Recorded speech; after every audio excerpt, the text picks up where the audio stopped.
E aqui a gente vai estudar Colossenses capítulo 3, verso 1 ao verso 6, tá bom? Você tá com a sua Bíblia aí, pega ela, seu caderninho para anotar. Tem algumas informações aqui curiosas da Bíblia que eu quero passar para você, interessantes da palavra de Deus para passar para você. E a gente aprofundar um pouquinho mais hoje quando nós vamos entrar no capítulo 3 da carta do apóstolo Paulo aos Colossenses, viu? Verso 1 ao verso 6. Já vai se preparando aí, nós vamos orar, tá bom? Se você tiver algum pedido, escreve aí que a Lívia vai anotar o pedido. Nós vamos orar e depois a gente vai estar lendo a palavra do Senhor. Fabíola vai estar orando e lendo o texto bíblico para nós. Amém? Amém. Vamos orar? Senhor Deus, obrigado, Pai, por essa manhã preciosa na Tua presença, Senhor. Obrigado, a Deus, pelos livramentos. Obrigado pelas Tuas bênçãos dispensadas a nós, ó Deus. Obrigado, a Deus, por esse ar que respiramos, ó Deus, pelo sol que brilha lá fora, Pai. Que dia lindo o Senhor nos concedeu, Pai. Isso é dádiva do Senhor, Pai. Por isso nós somos gratos, ó Deus, e queremos Te louvar, queremos bendizer o Teu santo nome, ó Deus, e declarar o quanto nós Te amamos, ó Deus, o quanto nós necessitamos de Ti, Pai. Por isso, Senhor, vem de encontro às nossas necessidades, ó Deus. Entra, ó Deus, nos nossos corações, ó Deus, faça morada, Pai, em nome de Jesus, ó Deus, que cada lar aqui conectado conosco, ó Deus, receba uma porção dobrada da Tua presença nesse dia, Pai, Amém. Que seja uma manhã de bênção, uma manhã de vitória, Pai, que seja uma manhã, ó Deus, de crescimento espiritual, ó Deus, de crescimento, ó Deus, diante da Tua vontade, do Teu querer sobre as nossas vidas também, Pai. Queremos, ó Deus, a cada dia estar mais estreitados com a Tua vontade, ó Deus. Por isso, ó Deus, temos aprendido tanto, ó Deus, nesse tempo, ó Deus, de escola bíblica, do livro de Colossenses da manhã, ó Pai. Ó Deus, por isso, Senhor, que essa palavra, Deus, esteja sempre em nossos corações, ó Deus. Amém. Que o Senhor seja sempre, ó Deus, o centro das nossas vidas, o centro do nosso querer, ó Deus. E a nossa adoração, Senhor, é toda voltada para Ti, Pai. Amém. Por isso nós Te agradecemos por tudo e bendizemos o Teu santo nome, Pai. Em nome de Jesus que oramos. Amém. Amém. Amém. Glória a Deus. Louvado seja o nome do Senhor. O texto já está aí, dá um print na tela. Abre aí o texto Colossenses aí, Lívia já postou no comentário. Printa a sua tela para você guardar esse texto e para você também fazer as suas anotações em relação ao estudo que a gente vai estar falando agora e compartilhando com você. Estamos estudando Colossenses, tá? Carta do apóstolo Paulo aos Colossenses. Vamos lá, lembra que eu falei das perguntas? Se você tiver alguma pergunta, escreve aí no comentário. Se eu não puder responder hoje, eu respondo na próxima oportunidade. A Lívia pode me ajudar também, caso tenha alguma pergunta, para ela passar para mim depois, caso eu não conseguir ver aqui na hora, ok? E a gente vai junto aqui aprendendo, crescendo na palavra do Senhor, né?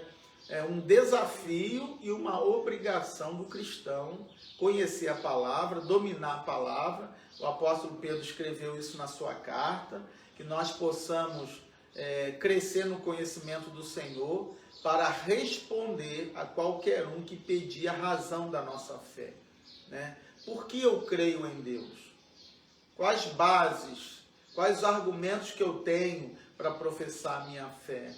Então, o cristão precisa conhecer a Bíblia.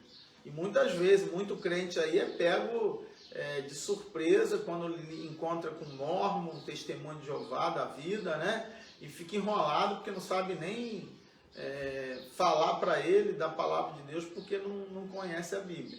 Então, a gente precisa conhecer a palavra de Deus. E chega desse evangelho raso, desse evangelho superficial. Nós estamos numa época de igreja da modernidade, pós-modernidade, na verdade, né?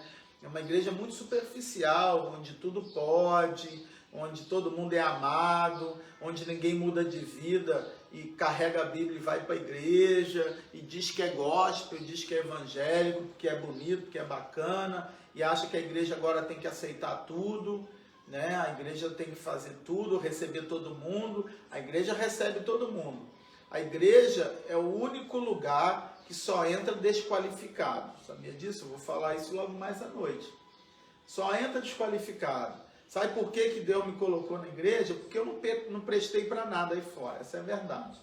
Né? Você não deu certo em nada no mundo e aí você vem para a igreja, porque esse é o caminho de Deus. O caminho de Deus é esse. Você não presta para o mundo, você não se encaixa no mundo, então você vai para a igreja. Você é um desqualificado para entrar na igreja, porque você não serve para esse mundo, você não serve para nada nessa vida, porque a nossa vida pertence ao Senhor, e glória a Deus por causa disso. Aleluia. Isso não é uma crítica não, isso é um elogio. Isso é um elogio. Todo grande homem de Deus, todo pastor, é pastor porque ele não prestou para nada na vida. Pode ter certeza disso. Porque Deus chamou ele para o ministério e falou: você não presta para esse mundo, você não serve para ser empresário, você não serve para ser mundano, você não serve para ser rico segundo o mundo, você não serve para ser político, você serve para o meu reino, para a minha glória, para o meu ministério. E aí Deus puxa a gente para dentro da obra do Senhor. Isso é um privilégio, gente. Isso é privilégio mesmo. Então, a igreja é o lugar do desqualificado. E você precisa conhecer a palavra de Deus. Paulo escreveu Colossenses quando estava preso, tá? Em Cesareia de Filipos. Paulo escreveu 4 cartas da prisão. Você sabe quais são? Colossenses, Efésios, Filemão e Filipenses, ok? Ele escreveu essas 4 cartas quando estava preso. Nós já estudamos Efésios. Agora nós estamos estudando Colossenses. Muitos assuntos, Efésios e Colossenses, são semelhantes, são co-irmãos, porque na verdade, basicamente, muitos temas são trabalhados nas 2 cartas, onde em Efésios Paulo trata o corpo de Cristo e em Colossenses ele trata a pessoa de Cristo, que é o cabeça da igreja, né? Quem era o pastor de Colossenses? Vocês sabem? Eu já falei aqui. Quem pastoreava a igreja de Colossos era Epáfras. Epáfras era o pastor de Colossos, né? E ele fez seminário com Paulo em Éfeso. Quando Paulo estava por 2 anos em Éfeso, montou um seminário teológico lá e ele preparou muitos líderes para as igrejas primitivas, né? Dentre eles Timóteo, dentre eles também o próprio Epáfras, que pastoreou Colossenses. Numa visita que Epáfras fez a Paulo na prisão, ele contou tudo o que estava acontecendo em Colossenses, e aí Paulo escreve então essa carta, que manda pelo próprio Epáfras, que é o portador da carta, e leva para a igreja para poder tratar os problemas da igreja. O maior problema era uma seita, era uma heresia que se levantou lá, né, que é o gnosticismo. Já falamos muito sobre ele aqui, né? E também os judaizantes, que eram judeus que se convertiam ao cristianismo, mas que continuavam com as práticas judaicas do Antigo Testamento. Eles são muito fortes na igreja dos Gálatas. Lá Paulo só trata contra os judeus que estavam com as práticas do Antigo Testamento. E aqui também tem a influência deles. E também problemas internos da igreja, que Paulo vai falar no capítulo 3 em diante. Problemas internos, briga entre irmãos, conflitos, coisas que não acontecem muito nas igrejas, né? Tá rindo? Quase não acontece essas coisas na igreja. Irmão brigar com o irmão, essas coisas assim, quase não existe muito. Foi só lá, né? Só naquele tempo lá. Na nossa igreja não tem isso, né? Aqui Epáfras não era um bom pastor, deve ser. Pois é, a culpa sempre é do pastor, né? Os problemas que surge, a culpa sempre é dele mesmo, não tem jeito, né? Mas a gente vai falar sobre tudo isso aqui. Bom, capítulo 1 e 2, Paulo tratou toda a questão doutrinária, o gnosticismo, né?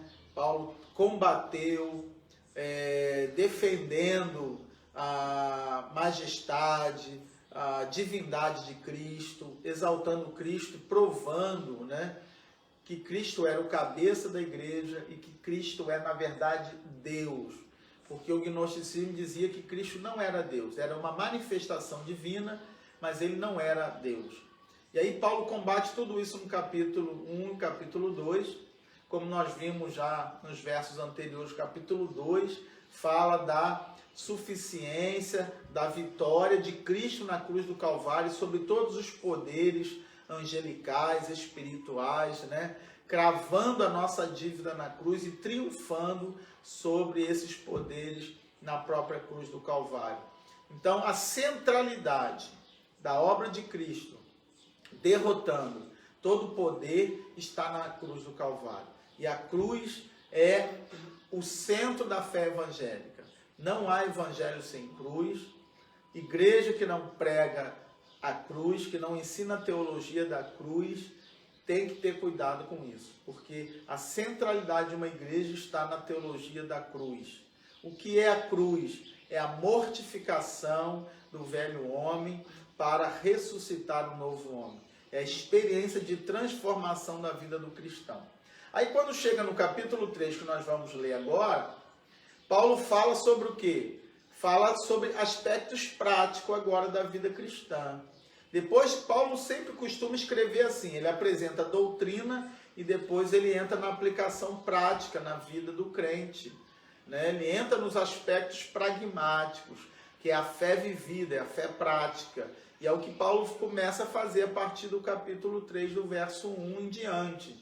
Ok? Então vamos ler do verso 1 a 6, Fabíola vai ler, e aí depois a gente dá continuidade aqui ao estudo.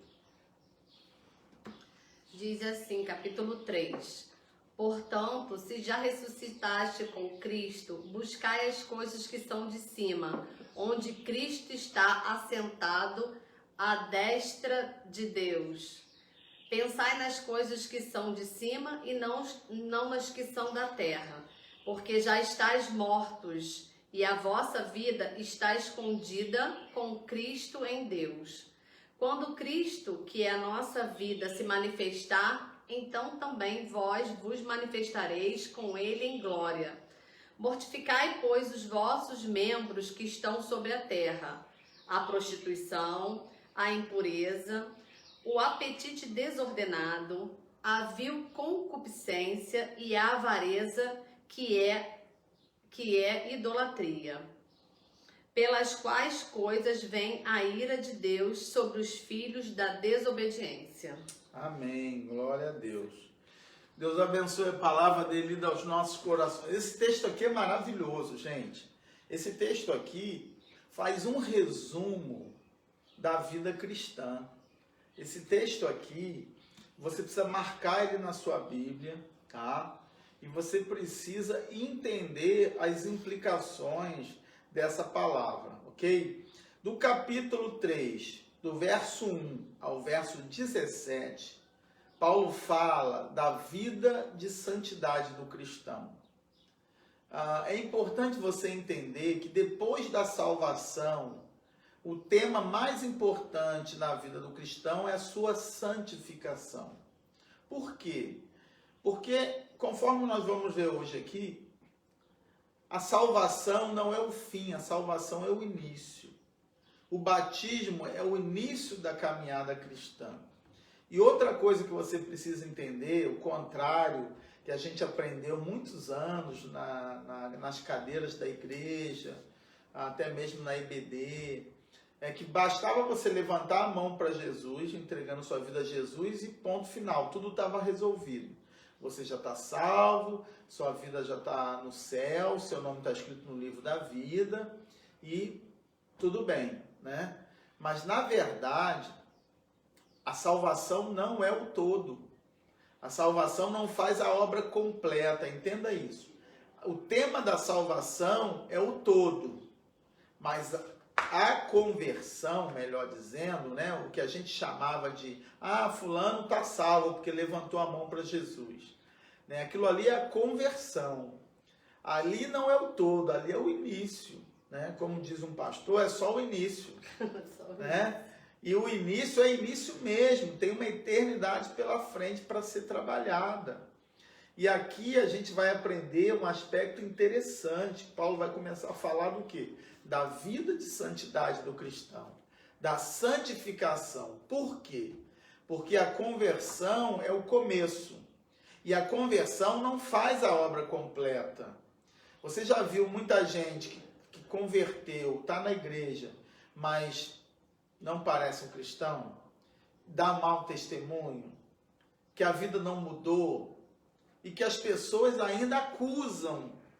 E a resposta está aqui nesse texto. Por que o mundo não gosta do crente? Por que o mundo fala mal da igreja? Por que o mundo, na verdade, até às vezes persegue a igreja? Porque eles não conseguem ver toda a transformação que Deus fez na vida do cristão. E essa transformação não foi revelada, está aqui nos primeiros versos de Colossenses que nós lemos. Ela está escondida em Cristo. Ela só será vista plenamente quando Cristo se manifestar. E aí é importante a gente entender que, na verdade, depois que Deus, o Espírito Santo, age em nós, nos convertendo a Cristo, transformando a nossa vida, perdoando nossos pecados, há um processo a ser desenvolvido que depende de cada um de nós. Isso é importante, porque é como se Deus fizesse a parte mais pesada, mas compete a nós fazer a outra parte mais leve, sempre mais leve. Mas por que nós temos que fazer a outra parte? Porque nós estamos presos ainda num corpo pecaminoso. Quando você se converte numa igreja, Deus não tira o pecado de dentro de você. Você não passa a ser um santo, né, no aspecto da palavra de que é impecável. E isso confunde muita gente, porque as pessoas acham que a igreja é lugar de perfeição. Isso é um problema sério. Hoje, por exemplo, na ceia, a gente vê muito isso. Religiosos. O que é o religioso? É aquele que não vai para a ceia se tiver com algum problema, porque ele acha que ele não pode ceiar porque ele brigou com a mulher, porque ele brigou com os filhos, porque ele não perdoou o irmão, porque ele cometeu algum erro. E o que isso significa? Meritocracia. Não, eu só posso ceiar, ter comunhão com Deus, se eu fizer a coisa certa. Isso é religião. E a religião não salva. Por que ela não salva? Porque a base da religião é o mérito humano. É salvação pela obra, é salvação pelo mérito humano. E tudo que você faz baseado na justiça própria é pecado. É religião. Te afasta de Deus. Entenda isso. A salvação é pela graça somente, foi Deus que fez. Ele é que produziu a salvação na vida do crente. Não tem nada que eu faça que vá melhorar o meu estado ou piorar meu estado. Está feito. Jesus disse na cruz, está consumado. E o cristão anda no feito. Ele anda naquilo que Jesus fez. Jesus fez a obra completa. Por outro lado, isso não é uma oportunidade para eu viver uma vida de pecados.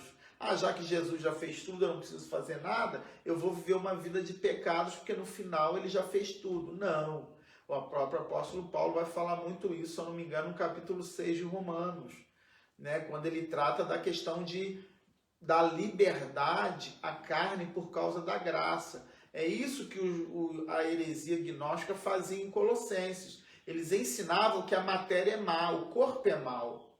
E como a matéria era má, só tinha uma maneira de você vencer ela, deixar ela se entregar ao pecado para que ela se matasse no pecado, porque um dia ela seria totalmente destruída. Não tinha recuperação para o corpo. Então, você tinha que dar vazão ao pecado. Paulo vai agora no capítulo 3 de Colossenses falar justamente o contrário. Realmente a matéria é má, realmente o pecado está no corpo. Mas qual é o papel do cristão que está em Cristo? Se ele foi transformado por Cristo, ele não vai dar lugar ao pecado no corpo, porque ele está santificando o seu corpo ao Senhor. Ele está separando o seu corpo para Deus. Não significa que ele é impecável, tá? Existe uma diferença. O João escreve na sua carta, aquele que é nascido de Deus não peca, né? E a tradução portuguesa ali, ela comete um equívoco, porque dá a ideia de que não comete ato de pecado. Não é isso que João disse no original. No original, João está dizendo assim: aquele que é nascido de Deus não vive no pecado. É diferente. É diferente de viver no pecado e pecar. Eu posso pecar, eu sou homem. Minha esposa pode pecar, ela é mulher, ela é homem. Como homens, nós estamos suscetíveis ao pecado. Nós podemos errar. Não há perfeição em mim. Mas o que há em mim? Uma santificação. Na medida que eu me santifico, eu fujo do pecado, eu evito o pecado, né? E evitando o pecado, eu acabo não pecando. Então, se porventura algum de vocês pecarem, disse João, nós temos um advogado perante Deus, Jesus Cristo justo. Ele intercede por nós. Então, você luta para não pecar, mas se porventura você cair no pecado, Jesus vai interceder por você. Para quê? Para você receber o perdão. Porque você não gosta de cometer o pecado por ser um cristão. E aí você é perdoado. Então, existe uma diferença entre eu achar que eu preciso ter a perfeição por minha própria força e a diferença entre receber o perdão de Deus que já fez o sacrifício por mim. Então, quando eu baseio em justiça própria, quando eu me baseio na minha meritocracia, eu estou sendo apenas um religioso. Isso não é salvação pela graça, isso é salvação pelas obras. Mas quando eu entendo de que eu, mesmo convertido, eu posso pecar, e isso não me tira do favor de Deus sobre a minha vida. Por quê? Porque Deus me perdoou todos os meus pecados, o que eu cometi e o que eu possa ainda cometer. Então eu vou diante dele confiado não na minha justiça, mas confiado na graça dele, que com certeza me perdoa e me recebe como filho. Amém? Glória a Deus. Está dando para entender? Então preste atenção, porque Paulo vai fazer uma advertência aqui. No verso 1, ele diz assim: se, pois, foste ressuscitado juntamente com Cristo, buscai as coisas que são de cima, onde Cristo está assentado à destra de Deus. Vamos entender uma coisa importante aqui. Eu falei que a obra pesada quem fez foi Deus. E assim, primeiro Deus faz, depois nós respondemos. A religião é assim: eu faço e Deus responde. Ó, deixa eu explicar para você melhor isso aí, para você entender. Como funciona a religião? Vamos ver se você é um religioso ou não. Ah, eu sirvo a Deus, então Deus me abençoa. Eu trabalho para Deus, Deus me abençoa. Isso é religião. O que é o evangelho, a graça? Deus já me abençoou, então eu sirvo a Deus. Deus já me abençoou, então eu faço algo para retribuir a Deus, agradar a Deus. Está dando para entender a diferença? Tem igreja que fala assim, ó, faça que Deus vai te dar. Já viu isso? Dá porque Deus vai te dar 100 vezes mais. Isso é religião, isso não salva. O verdadeiro cristão, ele não faz para receber. Ele faz porque ele já recebeu. Está dando para entender? Isso é o evangelho, isso é a graça de Deus. Por que eu sirvo a Deus? Porque é um privilégio. Deus salvou a minha vida do pecado. Deus me tirou da perdição. Quer coisa melhor do que isso? Eu ia para o inferno, agora eu estou no céu. Então eu acho que tudo que eu fizer para Deus é muito pouco comparado com o que Deus já fez por mim. Agora, Deus tem prazer em abençoar os seus filhos? Tem. Você acha que Deus vai recompensar mais o filho que lhe agrada ou que não agrada a ele? É lógico que o agrada a ele. Mas você não faz para receber o favor dele. Você faz porque você já recebeu o favor dele, ok? Então, Paulo, quando ele diz, se foste ressuscitados com Cristo, ele está dizendo o quê? Se você já nasceu de novo, se você já se converteu, se você já é uma nova criatura, né? Na verdade, essa condição aqui do se não é uma dúvida, mas é, na verdade, a apresentação de uma realidade. Paulo não está pondo em dúvida, será que você foi ressuscitado? Paulo está dizendo, olha, já, né, uma ótima tradução aqui, não sei se a sua Bíblia vem escrito já, mas é uma tradução melhor. Já que foste ressuscitado com Cristo, Paulo está afirmando uma realidade, não pondo dúvida. Já que você é um crente, já que você é um cristão verdadeiro, já que você foi salvo, já que Jesus transformou a sua vida nele, buscai as coisas que são de cima, onde Cristo está assentado à direita de Deus. Por quê? Se eu sou um cristão genuíno, o que eu vou fazer? Eu vou me santificar. Buscar as coisas que são de cima é a santificação. E aí entra a nossa parte. Por que o crente precisa se santificar? Duas perguntas que você precisa responder. O que é a vida de santidade? Responda isso aí. O que é a vida de santidade? O que é a vida de santidade de um cristão? Isso é uma pergunta importante, o cristão tem que saber. Se eu sou velho, desculpa o exemplo, se eu já sou velho, eu não tenho mais um apetite sexual tão fervoroso quando era um garoto, 18, 19 anos, então já não, de repente não faço tanta bobagem, eu não roubo ninguém, eu não mato, então eu tenho uma vida de santidade? Negativo. Porque a vida de santidade não está apenas implicada num ato que você possa ter praticado no passado e não pratique mais. A vida de santidade vai além disso, tá? Mas então o que é a vida de santidade? É uma pergunta importante, tá? Que você precisa fazer para você. A segunda pergunta importante que você precisa fazer para você é: por que eu tenho que praticar essas coisas, se Jesus já fez tudo por mim? Se Deus já me salvou, por que eu ainda tenho que viver uma vida de santidade? E aí que os gnósticos entravam. Você não precisa se preocupar com a santificação, porque na verdade é uma questão evolutiva. A carne é má, o corpo vai voltar para o pó, vai ser destruído, a matéria é má. Mas aqui esse texto mostra para a gente que nós fomos transformados em Cristo, mas nós continuamos presos a um corpo de pecado. E esse corpo, ele não foi restaurado. Entenda isso, irmãos. O que Deus converte é o teu espírito. Mas o seu corpo, que é matéria, ele não é convertido. Você pega um garoto de 18 anos, crente, esfrega uma menina lá com uma roupa sensual na cara dele, e aí você fala assim: aguenta, crente. Lembra de José, quando a mulher de Potifar partiu para cima dele? O que José fez? Meteu o pé, Por que José correu? Porque ele era crente, mas o hormônio dele não era crente.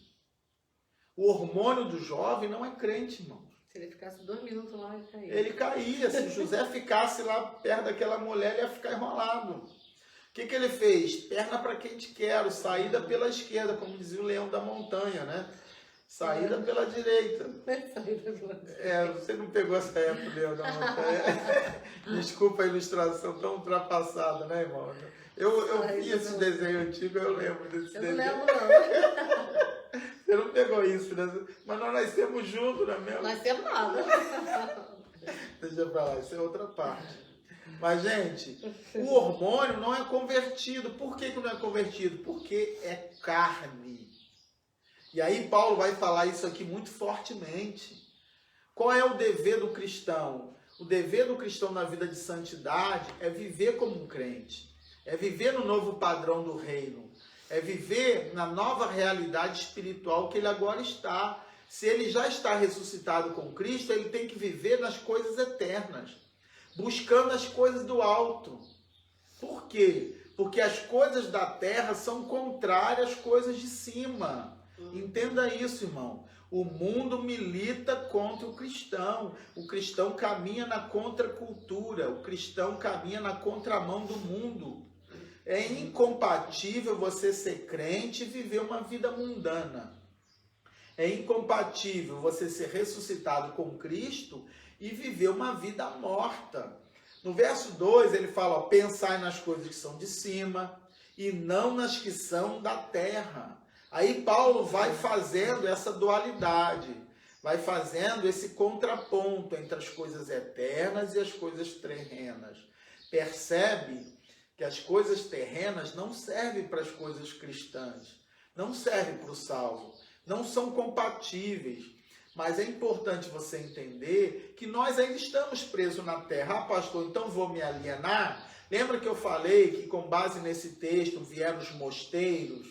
Com base nesses argumentos bíblicos, os monges começaram a surgir, né, no quarto século, se não me engano, terceiro, quarto século, já começaram a surgir os monges. Por quê? Porque eles falavam o quê? Vamos nos alienar do mundo, vamos sair desse mundo, vamos viver numa caverna, vamos viver num mosteiro, vamos viver num local onde só se estuda as coisas bíblicas e não se fala nada das coisas do mundo. É daí que veio essas bases. Mas não é isso que Paulo está dizendo. Paulo está dizendo que nós estamos no mundo, porque temos uma missão na terra de evangelizar, de salgar, de ganhar o mundo para Cristo. Não é para você fugir do mundo, mas é estar no mundo, ou eu costumo dizer, pé na terra, mas cabeça no céu, né? Vivendo nesse mundo, mas ligado nas coisas eternas, ligado nas coisas espirituais. No verso 3 ele explica por que a gente tem que andar com a cabeça na eternidade. Porque morrestes e a vossa vida está escondida com Cristo em Deus. A palavra que morrestes aqui é necroses, né? Que é a palavra morto, literalmente, carne podre.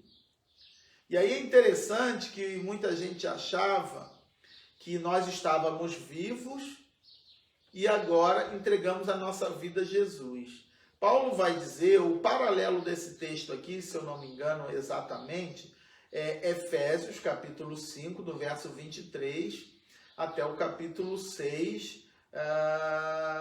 não lembro direito o versículo, se é versos 12, sei lá. É onde ele fala da santidade também no livro de Efésios.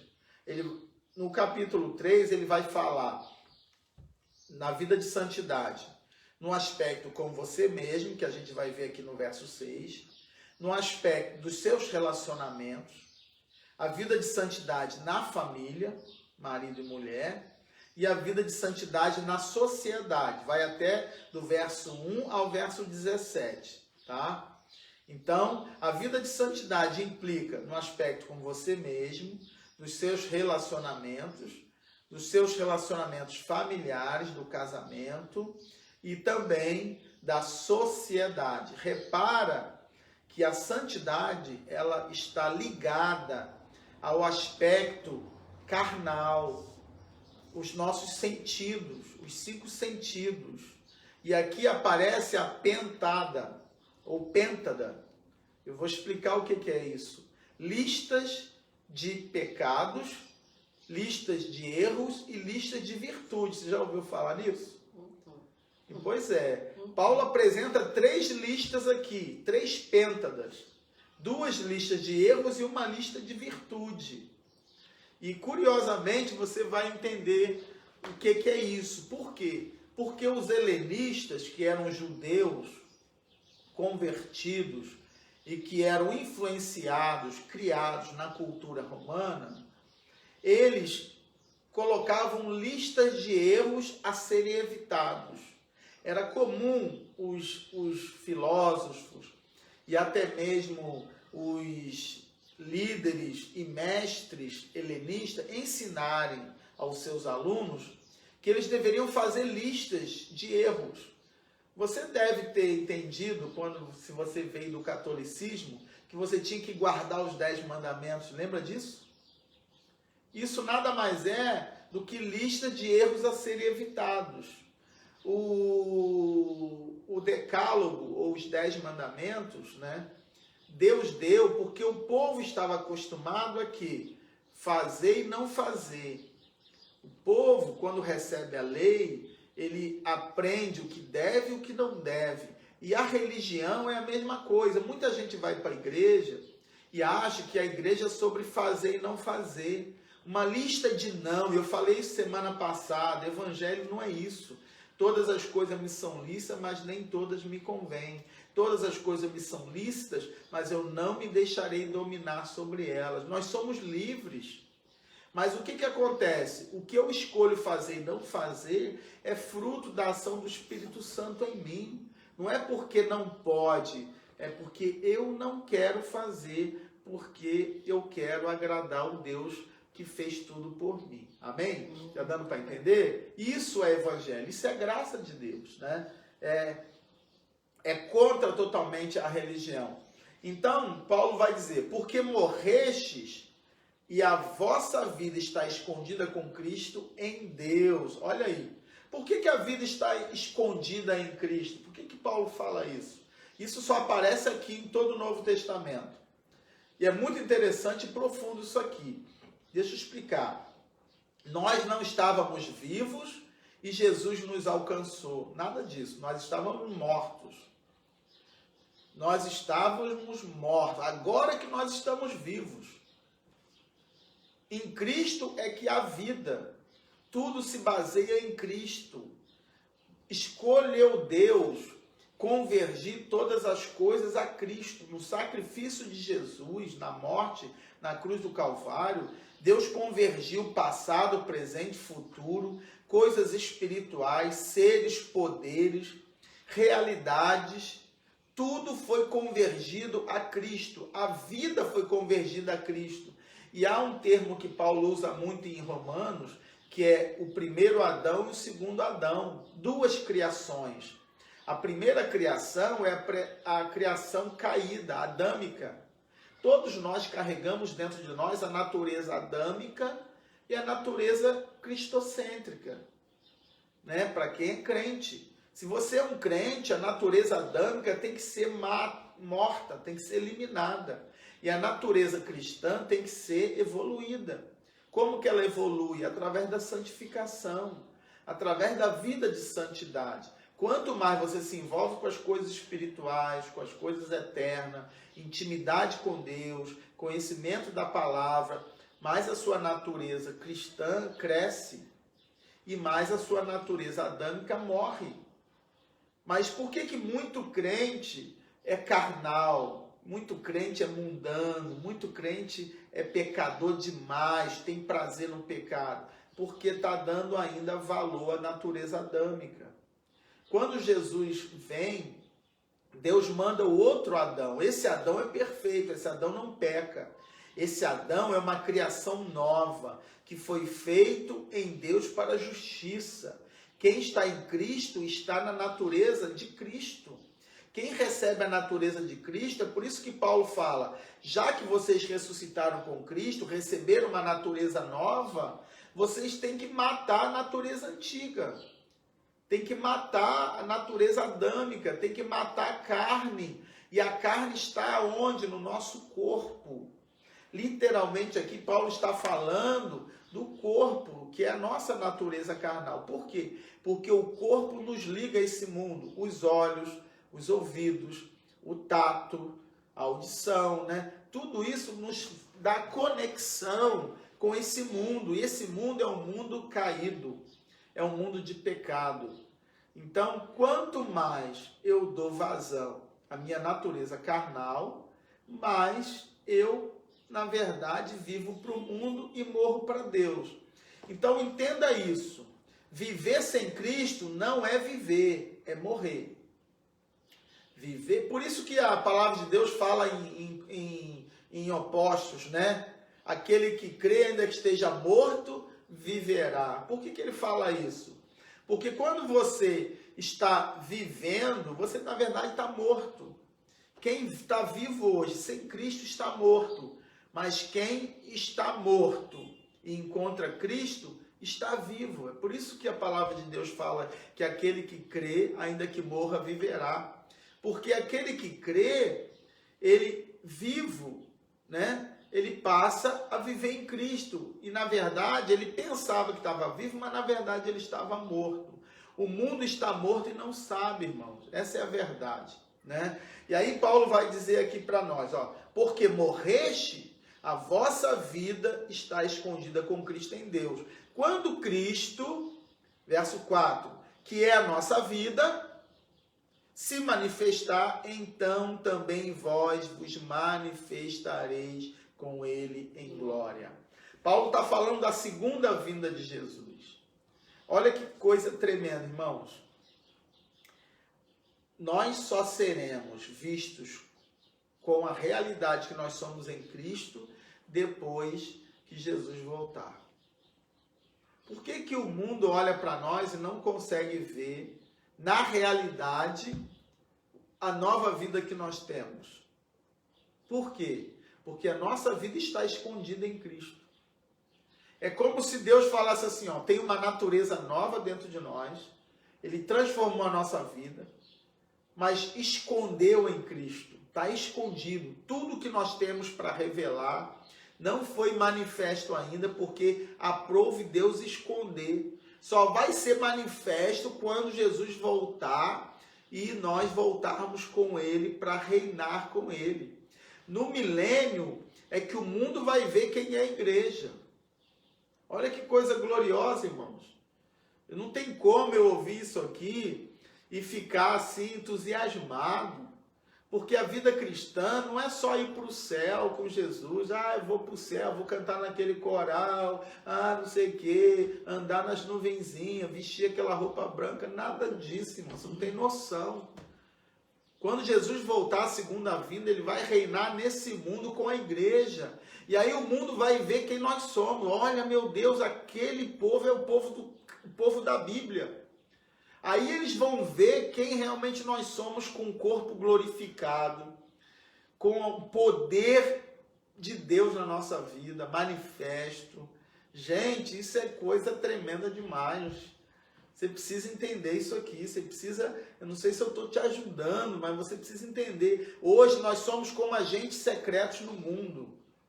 A igreja hoje é como uma agência de agente secreto que está falando, olha, se converte, porque o que você vai ver depois, você vai querer e não vai poder. A autoridade que Deus vai nos dar no mundo para governar com Cristo vai ser uma coisa fantástica. Poder que a igreja vai ter, o mundo vai falar assim, gente, por que a Bíblia diz que os últimos serão os primeiros, irmão? Por que a Bíblia diz que os fracos serão os fortes? Por que a Bíblia diz que bem-aventurado os pobres, porque de tais é o reino dos céus? Por quê, irmãos? Porque hoje nós somos os fracos, hoje nós somos os pobres coitados. Hoje o povo da igreja é o povo ignorante. Nós estamos escondidos, irmão.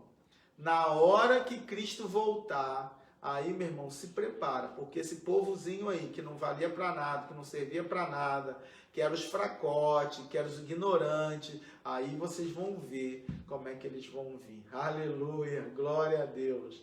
Isso não é tremendo, irmão? Isso é maravilhoso. E aí Paulo vai dizer que essa é a razão pelo qual a gente precisa santificar, né? Quando Cristo se manifestar, então também vós vos manifestarei com Ele em glória. Exterminai, elimina, pois as vossas inclinações carnais, a prostituição, a impureza, a paixão, a vil concupiscência e a avareza. Deixa eu fazer uma pergunta aqui para minha esposa. No verso 5 tem uma lista de pecados. Quantos pecados tem aí? Peraí, deixa eu ver. Prostituição, impureza, apetite desordenado, vil concupiscência, avareza e idolatria. Não, avareza é idolatria. Avareza, que é idolatria. 5. 5. 5. Esse é o Pêntada. É uma lista de 5 erros. Agora lê para mim o verso 8 que não lemos. É a segunda lista do Pêntada. Mas agora despojai-vos também de tudo da ira, da cólera, da malícia, da maledicência, das palavras torpes da vossa boca. Palavras torpes da vossa boca. 5 de novo. Reparou? Paulo dá 2 listas de 5 erros e ele dá uma outra lista de 5 virtudes. Está no verso 12. Lê para mim o verso 12. 12. Revesti-vos, pois, como eleitos de Deus, santos e amados, de entranhas, de misericórdias, Misericórdia, de benignidade, benignidade, humildade, humildade, mansidão, mansidão, longanimidade. longanimidade. 5 de novo. Por que que Paulo, curiosamente, nas 3 listas, ele cita 5? É o pêntada. Então, para você aí que é o estudante da Palavra de Deus, anota aí. Era comum, né, eles fazerem listas de erros. Aí Paulo faz 2 listas de erros. Curiosamente, todas elas têm 5 erros, né? Por isso é chamado do pêntada, que eles faziam, né? 5 listas de cada 5 erros, para que as pessoas evitassem. Eles escreviam essas listas e colocavam na parede, e eles falavam, eu tenho que evitar essas, e eles decoravam essas listas, para eles não fazer, né? Paulo usa o mesmo argumento para ensinar a igreja, que nós também temos que fugir das listas, né? Fazer as listas de coisas que a gente deve evitar, e decorar essas listas. Então Paulo faz 5 no verso 5, mais 5 no verso 8, e no verso 12, que a gente vai estudar talvez semana que vem, ele faz 5 listas de virtude, que a gente deve aprender, gravar, decorar e aplicar na nossa vida, né? Isso é muito legal, porque a gente lê a Bíblia, a gente não percebe esses detalhes que são tão importantes. Então a primeira lista, ele começa a apresentar aqui no verso 5. Exterminar, isso tem que ser eliminado da vossa vida. E eu vou só pincelar aqui, né? Porque elas são as vossas inclinações carnais. São elas que alimentam a nossa carne. São elas que favorecem a nossa natureza adâmica, né? Prostituição, todo tipo de pecado sexual. E olha, deixa eu dar uma informação que eu já falei. Na pandemia aumentou 60% a prostituição virtual. Quantos homens velhos estão vendo filme de pornografia, vídeos pornográficos no celular, na internet? Não estou falando de jovem, não, estou falando de velho. E aumentou nas mulheres a masturbação. Pecados de toda sorte sexual alimenta a tua carne e te afasta da vida de santidade. A impureza, a paixão vil, a paixão, que aqui é uma compulsividade, né? Depois eu vou falar com mais calma dessa lista.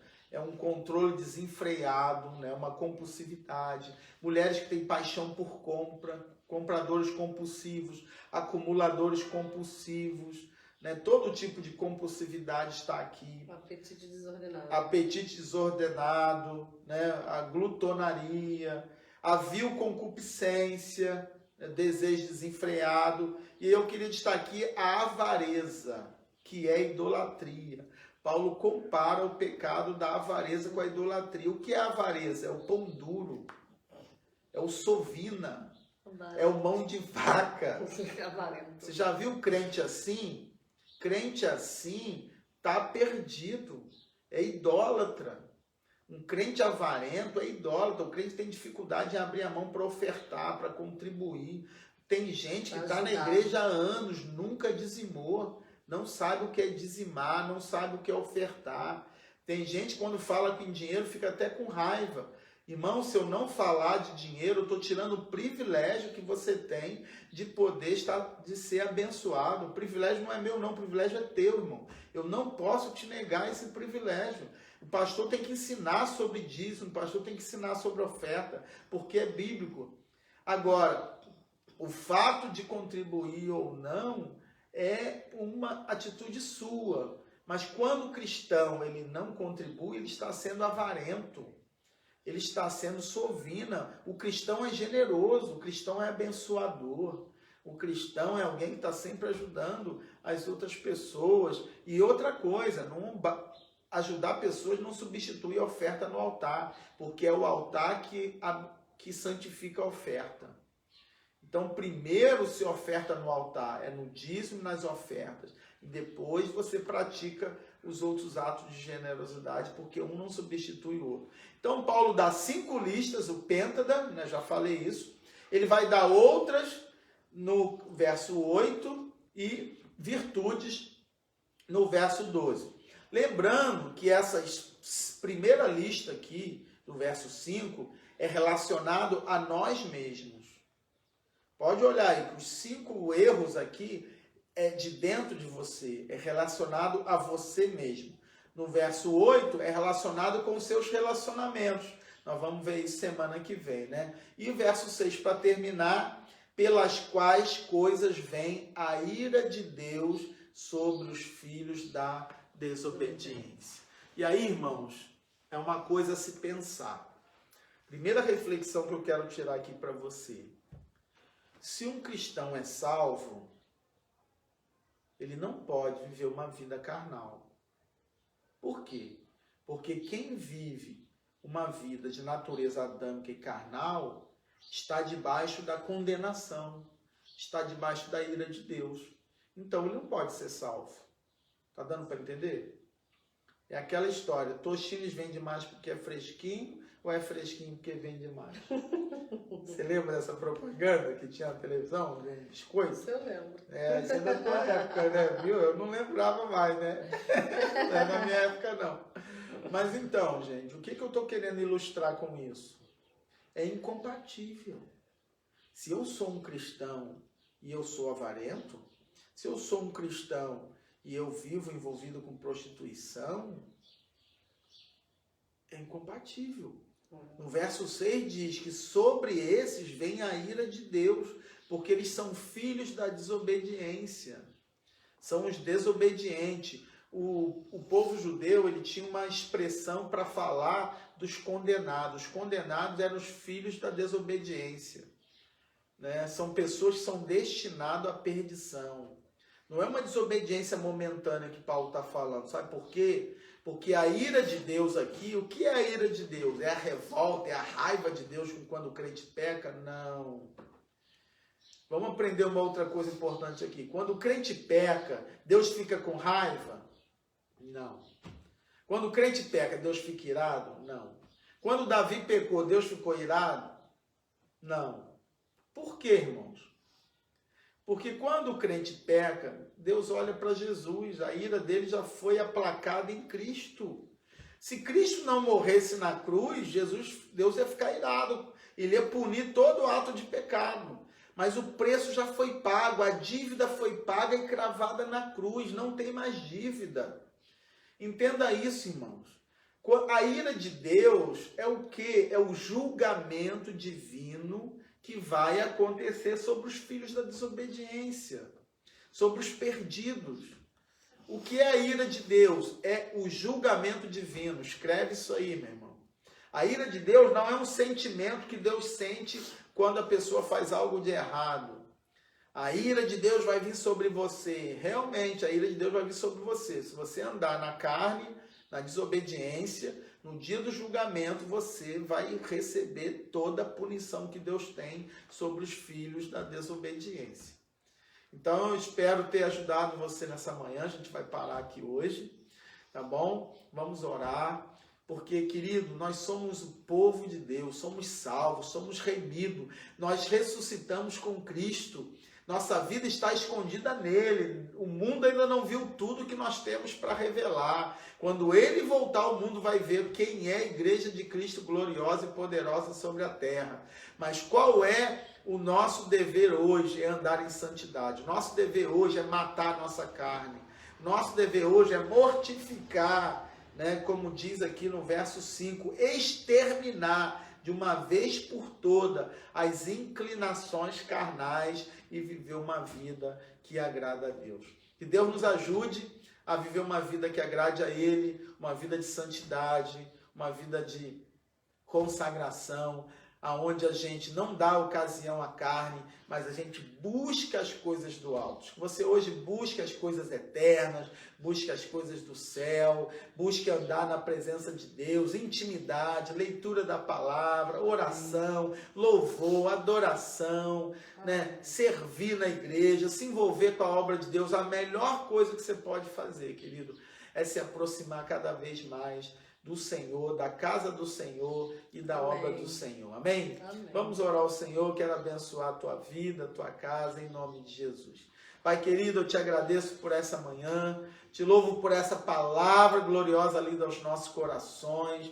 Que o Espírito Santo abra os olhos do nosso coração, dando um entendimento na profundidade, na grandiosidade que essa palavra representa para todos nós. Amém. Nos ensina, Pai, a conhecer cada dia a Tua palavra. Nos ensina, Pai, a cada dia viver uma vida de santidade, a exterminar as inclinações carnais da nossa vida, não dando vazão a esses pecados que realmente têm nos separado e nos tirado da Tua presença, Pai. Levanta um povo santo, levanta uma igreja pura, uma igreja gloriosa, uma igreja purificada, preparada para a volta do Cordeiro, Senhor. Em nome de Jesus, que haja santidade na Tua casa, que haja santidade em cada lar que está nos assistindo hoje pela manhã, que a presença do Senhor abençoe e acompanhe cada família, para que vivamos um dia e uma semana abençoada na Tua presença. Pai, é assim que nós oramos e te agradecemos, em nome de Jesus. Amém. Amém. E amém.